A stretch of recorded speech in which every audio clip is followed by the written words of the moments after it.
From Tridio Media, I'm Father Roderick, and I'm that Star Wars priest.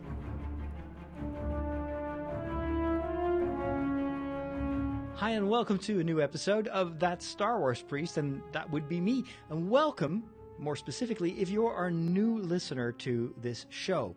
The show is brand new. I just launched it the other day. But I already had 12 episodes ready to go and ready to put on the feed. And most of those were kind of refurbished episodes. So every once in a while in my regular shows, I do talk about Star Wars. And so I re-edited those episodes. I put them in the feed. I also had a very long analysis of the Solo trailer, which I never put in my regular podcast feed. And so I've thought it would be a good idea to make a Star Wars specific podcast series. And so that's the one you're listening to. And I've also said that I would sometimes insert special specific episodes for this feed. And that's what you're going to get today. I want to talk about the biggest news, the biggest Star Wars news of the past week, which was the announcement by Disney on StarWars.com that they have asked Jon Favreau, the director and actor who has played in many Marvel movies, has got a lot of experience in the movie and TV industry, to be at the helm of a new live-action television series that is going to be distributed on the on-demand platform that Disney is preparing to launch towards the end of this year, probably beginning of 2019. And currently, Disney, and so also Lucasfilm, owned by Disney, and Marvel, they're all kind of assembling the content that will make this a must-watch channel and of course, must-subscribe channel. One of the things that Disney has already said is that it's going to be probably a bit cheaper than Netflix. And that's a good thing because, of course, a lot of families already have a subscription to Netflix. And if they would price it at the same level, then, what are people going to choose? But the combination of a slightly lower price plus hard-to-miss content like Star Wars, I think they're going to make so much money. And hiring Jon Favreau is, I think, a very smart move. In this episode, I will give you my comments on why I think Jon Favreau is the perfect guy to hire for a TV show based on the Star Wars universe. First of all, I have to address some of the criticism that emerged when Disney came with that announcement that they'd hired Jon Favreau. And a lot of that criticism came on International Women's Day.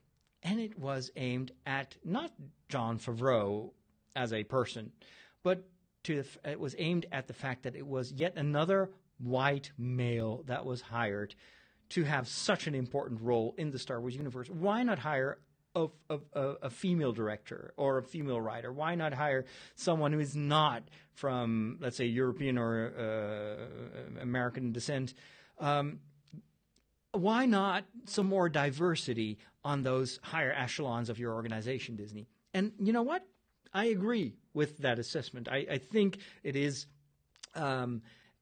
important for an international organization that Disney is to have diversity that reflects the diversity of the people that they want to reach. It's just even, let's say, disconnected from the ideological reasons for that. It's just smart business. If you're the more diversity you have in your own organization, the more you can cater to the world out there. And so that's what they probably have noticed when they launched the latest Marvel super hit, Black Panther. That is a major shift in the movie industry, and I'm certain that will have a major impact also in who they are going to hire. However, in this particular situation, I think people are maybe overreacting a little bit, even though I think it is very important for Disney to find that balance, male-female balance, white, not white, etc.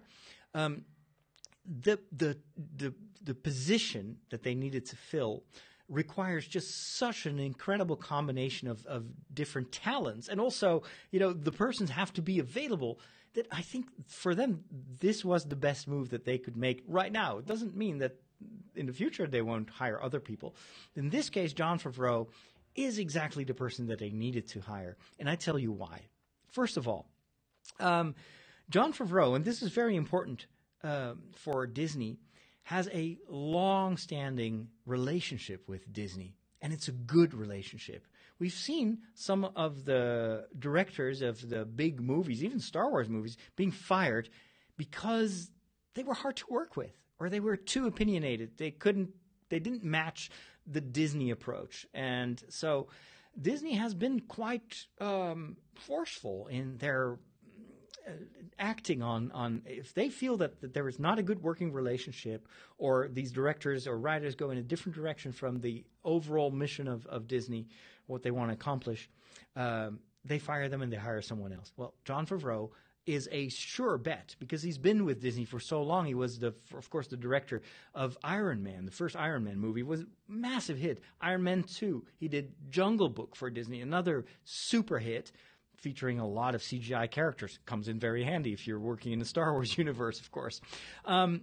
He was also briefly attached to the movie John Carter, which, of course, was a terrible, terrible film.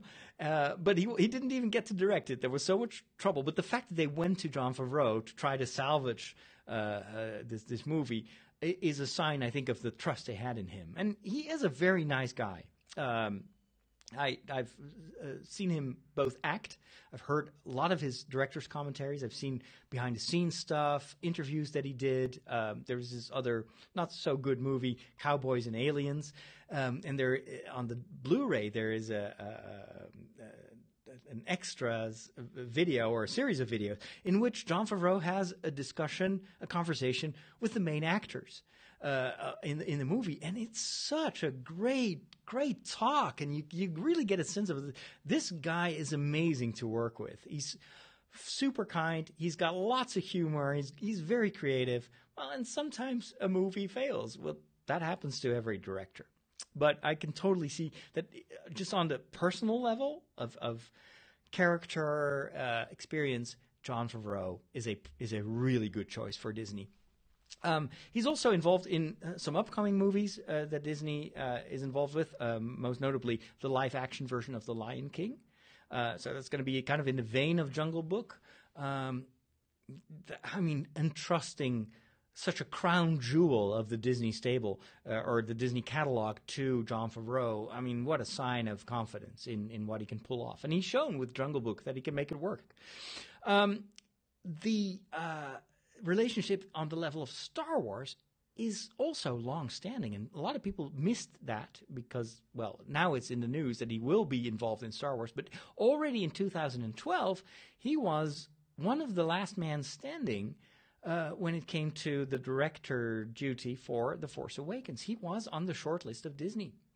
They ultimately went with J.J. Abrams, but Jon Favreau was seriously being considered as the director of The Force Awakens. So he's been in their plans for quite a while. And then in 2015, 3 years later, Jon Favreau in an interview himself said that although he would not be working on the anthology film, so there was some rumor that he would be at the helm of one of those in-between movies, that was not going to happen. But he said, then he hinted, he could work on future Star Wars movies at some point. I think by then he probably already knew that something was happening, something was going to happen, and Disney was just waiting for these plans surrounding their on-demand platform, and those were probably in very early stages. But they just waited with the announcement until that was a little bit more solid. So that also means that if in 2015 Favreau already knew that he was going to be involved in the Star Wars world, he has had a lot of time to think about what he wanted to do in this Star Wars playground. And that's a good thing. The more time people have to think, the more ultimately I think the result will be good. So that's another aspect. There's another reason that I think Jon Favreau is such a good choice for the Star Wars universe, and that has to do with his upbringing. Jon Favreau had a Jewish mother. She was from Russian Jewish provenance, and a Catholic father. And he went to Hebrew school. He even did his bar mitzvah, which means that he has been brought up with biblical stories. And the biblical overtones of Star Wars are hard to miss. It's one of the reasons that I love Star Wars so much and that I do a show like this. It is because it was on purpose that George Lucas used a lot of biblical motifs and themes in his story, because he was convinced that Star Wars had a role to play beyond just providing entertainment. And perhaps later on in his life, George Lucas became a little bit more, I don't know, greedy perhaps, or too much focused on the toy revenues, etc. But his original intent was to create a new mythology that would be able to convey certain moral values and certain moral absolutes, but also certain religious themes and philosophical themes and choices, using a new language, because, according to him, kids in his time didn't read the Bible anymore, or didn't read the Torah, or whatever. And so he felt that you can't have a future as mankind without stories that bring the values of the past to the future. And that is why every Star Wars movie starts with a long time ago in a galaxy far, far away. It's connecting ancient stories and ancient values with the future and the futuristic aspects of the Star Wars story, talking to the here and now. That was his goal. And so Jon Favreau, being familiar with these biblical stories, with these grand mythologies, I think will make him very apt at helming this enterprise. And of course, Jon Favreau will not be the only writer. He will hire, like in any TV production, lots of other writers. And so that's probably what is going to compensate, perhaps, for him being a white male director. He can hire women writers, and just like what happened in the Star Trek universe and in other movie franchises. What you see in with Wonder Woman. See how much that has revolutionized the superhero storytelling. I think something like that is totally also going to happen in the Star Wars world. And if you look at The Last Jedi, how strong the female roles were and how important to the story. I mean, I think that Disney knows exactly how they want to balance things in the future. Also very much a Star Wars theme, of course, this balance of the Force.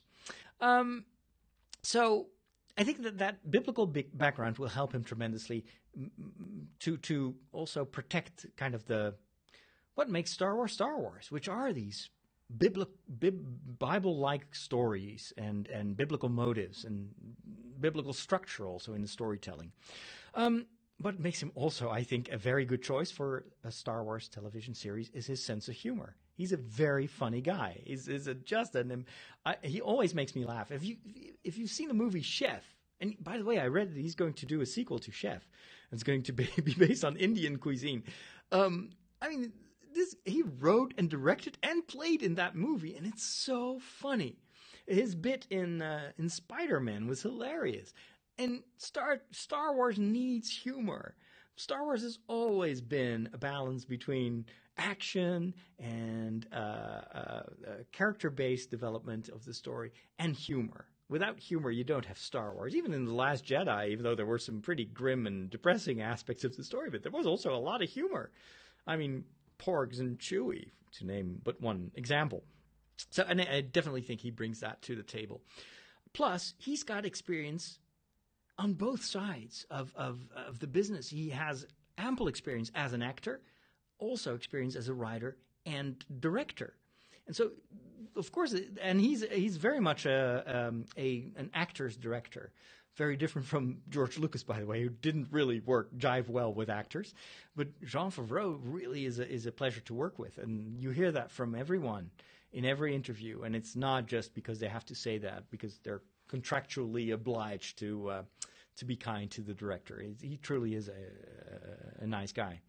And he has experience of producing productions, films and TV series with lots of special effects, which also is probably something that Disney was looking for. Another reason that I think he's a very good choice for to be at the helm of a Star Wars television series is that he is the father of 3 relatively young kids.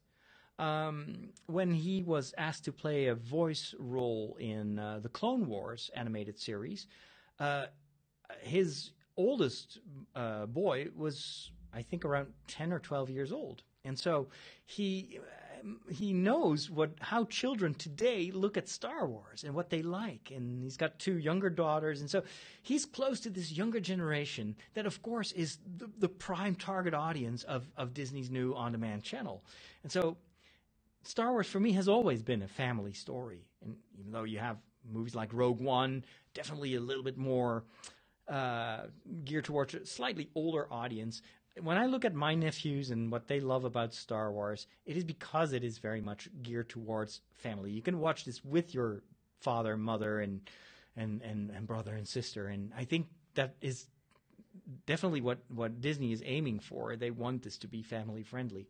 And Jon Favreau can totally do that. I'll talk about the consequences of this as well for the story that this TV series may tell, because I have some ideas about that as well. Briefly about his TV experience, he directed the pilot for the NBC show Revolution, and I think he was even with J.J. Abrams, one of the executive directors. So he worked with J.J. Abrams as well, knows how television works and what is required to make a good, successful TV series. He's also currently the executive producer, not many people know this, of The Orville, kind of this Star Trek-like series with McFarlane that is perhaps even more classic Star Trek than Star Trek Discovery currently is. So he knows his job. He knows it. And the last thing I'm going to say, and then I'll get to the implications for the story of this TV show, which is much more interesting, of course, is he has already been in Star Wars multiple times. He did the voice acting for Pre Vizsla, which is kind of funny because, of course, it's a play on the word previs, which is pre-visualization. It's a technique that they use. It's a storyboarding, basically, for a movie. Pre Vizsla, who is the leader of the Mandalorian Death Watch. So he has already played a role in the Star Wars universe. And he also voices the 4-armed alien you very briefly see in the Solo teaser trailer. And the name of that alien was recently revealed by a toy manufacturer to be Rio Durant. So he's Rio Durant. He also plays in a new Solo movie. All right, that's enough about why I think he is perfect for this particular role as the executive producer and probably also main writer of this new TV series. Now, what is this going to be about? That's what everybody wants to know, and that's what you don't find in the press release. However, I have some theories. First of all, this is not the first time that a television series about Star Wars has been in the making. Actually, George Lucas, before he sold Lucasfilm to Disney, was already in a very advanced stage of creating a television show. It was, at the time, not well known where that would air. He probably wanted to sell it or just put it on ABC or something like that. But George Lucas ordered 50 scripts for individual television episodes of about, I think, 40 minutes apiece. And he hired a ton of great writers to write those episodes. And one of those writers, and I was like, what? When I read that, is Ronald D. Moore, my favorite television writer, who wrote the fantastic Battlestar Galactica reboot. I have so much respect for him as a writer. He is amazing. And he was also the one who made Deep Space Nine such amazing success when he got involved in the later seasons. So Ronald D. Moore, when I heard that he had been working on Star Wars, there was only one thing going through my mind. It's like, get him back. Hire him again. Now, back then, the idea was to write something very different from what perhaps now is going to be the scope of this television series. According to George Lucas, he wanted to create something that was more akin to a film noir type of series with much grittier, gloomier stories. And the series was called, back then, Star Wars Underworld. The premise was that it would take place on Coruscant, however you want to pronounce it. It was going to be the kind of the mafia layers of this massive planet-spanning city, and it would follow bounty hunters like Boba Fett and some other bad dudes, and it would be all about this, like, the messier side of the Star Wars universe. Now, the writing was already in a very advanced stage, I should say. Stadium is Dutch. They also did a lot of artwork. There was also a lot, and the artists worked closely together with the writers. And one of the things that Ronald D. Moore fondly remembers, and this goes back to 2008, that's when they were writing these scripts, was how much they were free to write whatever they could come up with. George Lucas told them, don't worry about the money. Rick McCallum, who back then was a producer in Star Wars at Lucasfilm, he was the producer of The Phantom Menace and kind of a peculiar guy. I thought he was too much, I don't know, I didn't like his influence on the Star Wars franchise back then. He's now no longer part of Lucasfilm. But he was constantly like, oh, don't, this is going to cost us millions and millions. The goal, what George Lucas wanted to do is to create a television series that would be filmed with a television budget but would look like a feature movie. He had crazy ideas back then. George Lucas was focused and sometimes fixated on using modern equipment, and so he wanted to shoot the television series with consumer cameras. The HD cameras were brand new back then, and of course, as you know, he filmed the prequels with digital cameras, which in hindsight was a stupid thing to do because back then the digital cameras, not like nowadays, the digital cameras that I use personally are tons better than what he used for The Phantom Menace. So it makes that digital material so hard to upscale and I don't know. But filming a television series in the world of Star Wars using consumer-grade cameras, what a bad idea. And then, of course, back then, 2008, think of the way special effects look in the prequels. It doesn't hold a candle to what an even low-budget series can do nowadays. However, that brings me to another interesting thing. What back then may have been way too ambitious to realize, and of course, ultimately, the whole project got shelved. It didn't go through, and when Disney bought Lucasfilm, they initially did not promise anything in terms of what they were going to do with those scripts. But I think that nowadays, with a limited budget, you could probably match the ambition of the scripts much better than when it would have been filmed in 2008. Add to that something that Kathleen Kennedy said. This was, I think, in 2015, towards the end of 2015. Kathleen Kennedy told Slashfilm in an interview that Lucasfilm had been looking at the scripts and a material that was developed for Underworld, but also for a video game that got shelved. The video game is called Star Wars 1313, or 1313. And the main star of that video game would be Boba Fett. And some people are still frustrated that that game never saw the light of day.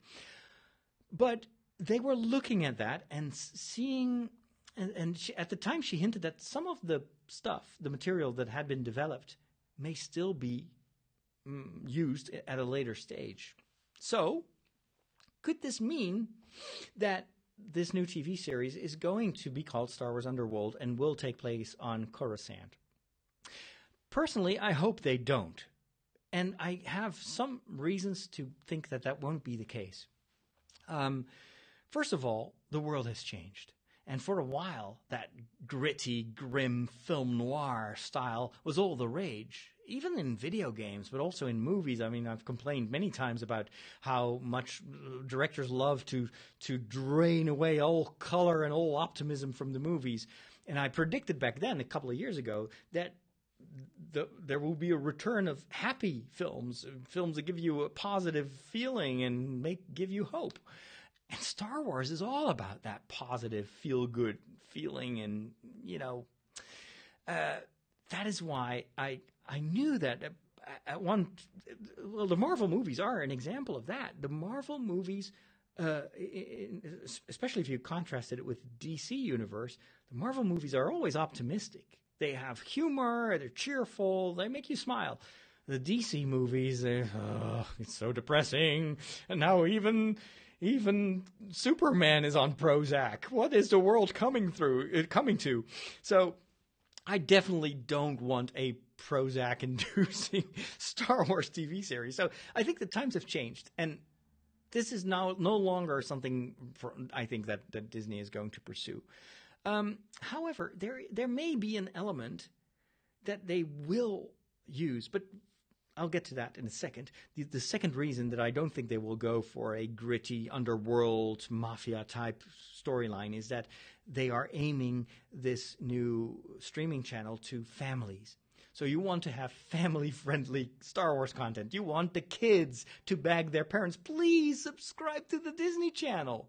So hiring Jon Favreau, to me, is a confirmation that they will go a more family-friendly route.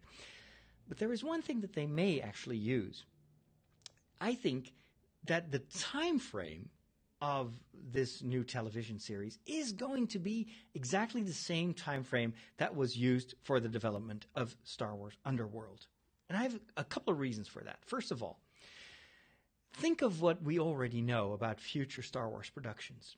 We know that they hired the writers and showrunners of Game of Thrones to write a new series of Star Wars movies. What time frame are these going to be about? Well, look at Game of Thrones. Ancient, mythological, almost storytelling, medieval times. I'm thinking Old Republic. And there's another reason that I think that these guys will probably go back in the past, to go before the prequels in terms of the storytelling time frame, because Rian Johnson is penning a new trilogy that is going to be after the current movies, Star Wars movies. If I'm not mistaken, that's going to be about a different time and a different place in the Star Wars universe. But I'm thinking Rian Johnson is all about the future. Look at the final scene of The Last Jedi. It's about this boy who's looking at the stars and can use the Force. So Rian Johnson was already preparing where he was going to bring the story next. It's going to be about the unknown future. Now, with The Last Jedi behind us, you really don't know what the future is going to bring. All the tropes of Star Wars are gone. Well, not all of them, but a lot of the things that the fans thought they knew for sure. You know, of course, Rey is the sister of Kylo Ren and a daughter of Luke Skywalker or whatever. All that has been obliterated by the script of The Last Jedi. And Rian Johnson is trying to create a new future for this, not just that particular trilogy, but I think he was setting up his own trilogy. So Rian Johnson about the future, the Game of Thrones guys, I think about the past of the Star Wars universe. So it makes sense that this television series is going to use a time period that appeals immediately to an audience that doesn't know what they get. That's the thing of streaming services is you only know what you get when you're subscribed. So Disney wants to make the incentive to subscribe as big as possible. So instead of saying, well, we're going to do this television series and it's going to be about Star Wars in the prehistoric times when dinosaurs used the Force, who is going to care for that? We're not going to watch that. That's way too big of a risk. But if they tell you, hey, we're going to tell you stories that happen between Star Wars 3 and Star Wars 4. This will all be in the same time frame as Star Wars Rebels, an animated series that was really successful in bridging the gap between the prequels and the original trilogy. And it's going to feature Boba Fett. One of the reasons, from what I've heard, that the Boba Fett standalone movie never happened is that Disney was planning on saving that for a TV show. And I still think that Boba Fett would be a great character, but not just Boba Fett. Here's another thing, just something to ponder on. Jon Favreau has been directing a very important actor that we will see in the new Solo movie, the upcoming Solo movie. Donald Glover is playing Lando Calrissian. And there is another role that Glover is currently voicing, and it is Simba in The Lion King, which means Jon Favreau is directing The Lion King. Jon Favreau has been working in a very intensive way with Donald Glover, who is already the fan favorite of the new Solo movie.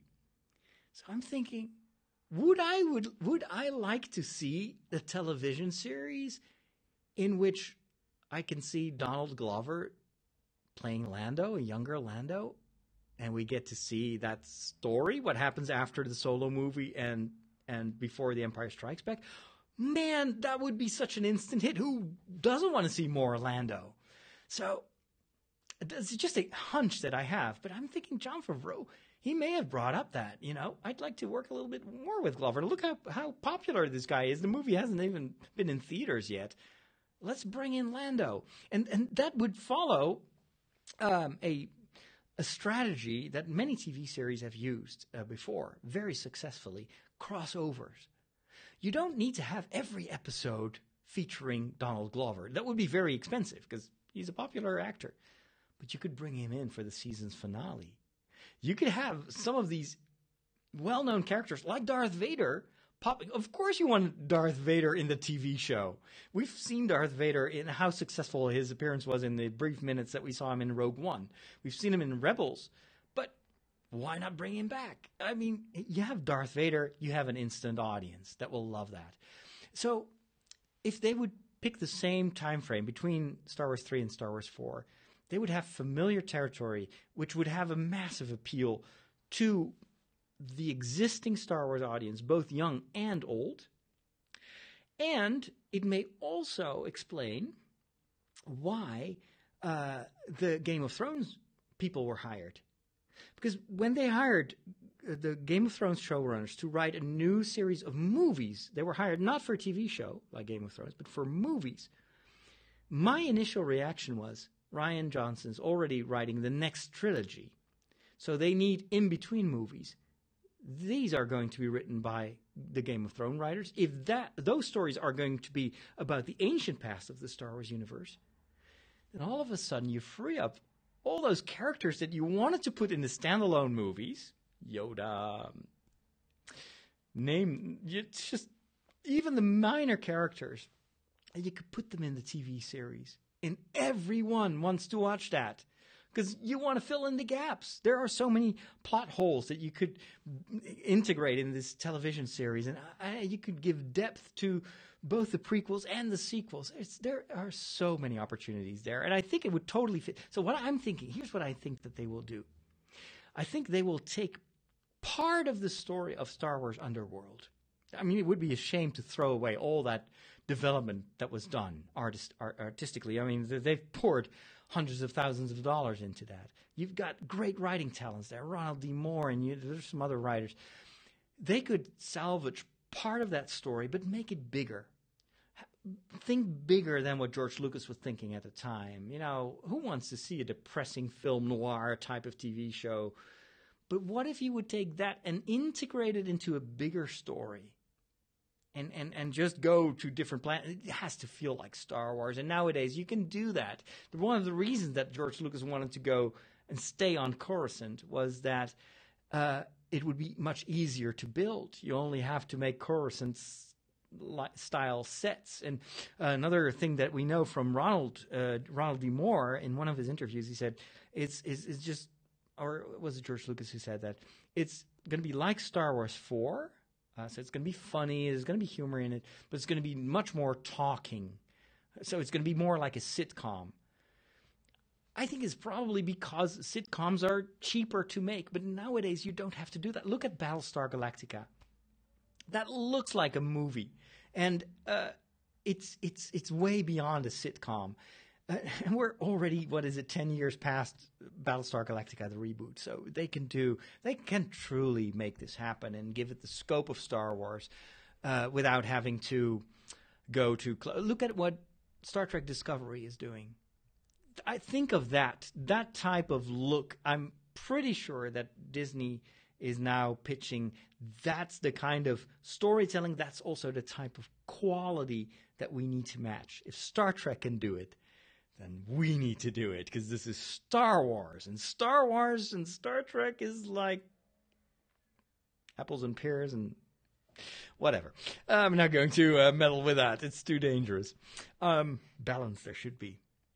So another reason that I don't think they're going to it's going to be too dark is Jon Favreau. It's just not his style. So I think it's going to be funnier and more lighthearted. Let's see. There were some other things.